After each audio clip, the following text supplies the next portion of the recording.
A, B, C, D, E, F, G, H, I, J, K, L, M, N, O, P, Q, R, S, T, U, V, W, X, Y, Z.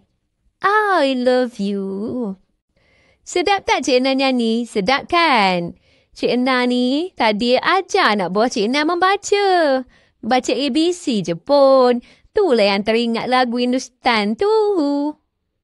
Hari ni Cik Ena nak membebel lagi pasal membaca.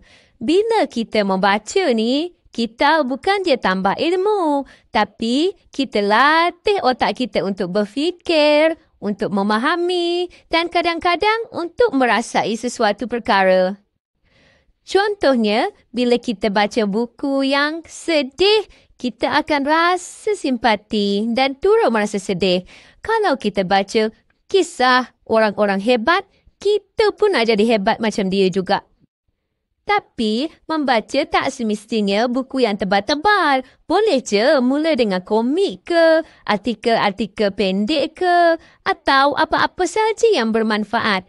Yang penting, kena istiqomah, iaitu konsisten. Biar sikit, lama-lama jadi bukit. Jadi, jom sama-sama jadikan membaca satu amalan. Amalan yang boleh ubah hidup kita, insya-Allah.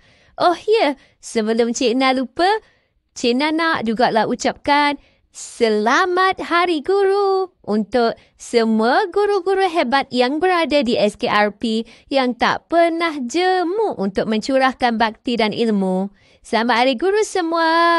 Bye-bye.